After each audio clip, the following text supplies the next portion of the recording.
গায়েবী সাহায্য পেতে মাত্র 2 রাত একটি আমল করুন। অনেক সময় আমরা কঠিন বিপদে পড়ে যাই, একেবারে অসহায় অবস্থায় পড়ে থাকি, অনেকে ডিপ্রেশনে পড়ে যায়, কি করবে কিছুই বুঝতে পারে না। হতাশ হওয়া যাবে না। Never lose hope, never give up.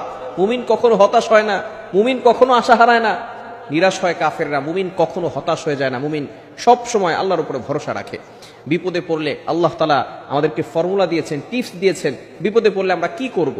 আমি একটা আমলের কথা বলবো, তবে আল্লাহ তাআলা আগে কি বলছেন সেটা আগে শুনেন। আল্লাহ পাক রব্বুল আলামিন নিজেই বলে দিয়েছেন 2 নম্বর পারার 2 নম্বর পৃষ্ঠার 11 নম্বর লাইন সূরা বাকারার 153 নম্বর আয়াতে রব্বুল আলামিন বলেন, ইয়া আইয়ুহাল্লাযীনা আমানুস্তাঈনু বিস-সাবরি ওয়াস-সালাহ। রব্বুল আলামিন বলেন, হে ঈমানদারগণ, ইয়া আইয়ুহাল্লাযীনা আমানু ইস্তাঈনু বিস-সাবরি ওয়াস-সালাহ, তোমরা সালাত এবং ধৈর্যের মাধ্যমে আল্লাহর কাছে সাহায্য চাও। আমরা বিপদে পড়লেই হতাশ হয়ে যাই, এমপি মন্ত্রী মিনিস্টারের কাছে দৌড়াদৌড়ি করি। অনেক যদি আত্মীয় স্বজন থাকে যারা ধনী আছে তাদের কাছে যাই, আল্লাহর কাছে সহজে চাইতে চাই না। কিন্তু আল্লাহ পাক রব্বুল আলামিন জানিয়ে দিয়েছেন, যখনই বিপদে পড়বে তখনই সালাত এবং ধৈর্যের মাধ্যমে সাহায্য চাইতে হবে আল্লাহ তাআলার কাছে, আর কার কাছে নয়, একমাত্র আল্লাহ তাআলার কাছে সাহায্য চাইতে হবে। আমি একটা আমলের কথা বলবো। রাসূলুল্লাহ সাল্লাল্লাহু আলাইহি ওয়াসাল্লাম আমাদেরকে আমলের কথা শিক্ষা দিয়েছেন, সাহাবায়ে কেরামদেরকে শিক্ষা দিয়েছেন। অনেক সময় সাহাবায়ে কেরাম নবীজির কাছে যেতেন, বলতেন, ইয়া রাসূলুল্লাহ, ইয়া হাবিবাল্লাহ, কিছু আমল আমাদেরকে শিক্ষা দেন, যে আমলের মাধ্যমে আমাদের ঋণ দূর হয়ে যাবে, আমরা হালাল ভাবে ধনী হতে পারবো, কিছু সম্পদ আল্লাহ তাআলা আমাদেরকে দিবেন। নবীজি সাল্লাল্লাহু আলাইহি ওয়াসাল্লাম আমল শিক্ষা দিতেন। আমি যে আমলটির কথা বলবো সেটা হচ্ছে, আল্লাহুম্মা ইন্নী আসআলুকাল হুদা ওয়াত তুকা ওয়াল আফাফা ওয়াল গিনা। রাসূল সাল্লাল্লাহু আলাইহি ওয়াসাল্লাম আমাদেরকে ছোট্ট একটি দোয়া শিক্ষা দিয়েছেন।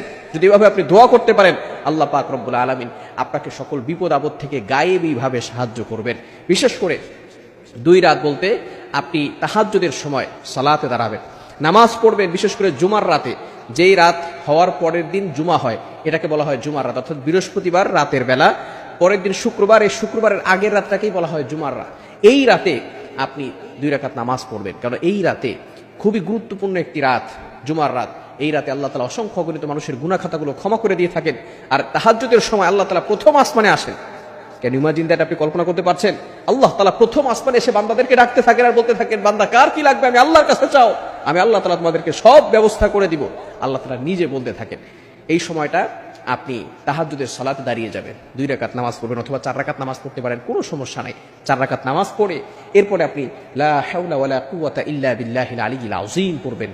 100 বার লা হাওলা ওয়ালা কুওয়াতা ইল্লা বিল্লাহিল আলিয়্যিল আযীম, এবং 7 বার আল্লাহুম্মা ইন্নী আসআলুকাল হুদা ওয়াত তুকা ওয়াল আফাফা ওয়াল গিনা। এটা পড়ে এরপরে আপনি আল্লাহর কাছে দোয়া করেন।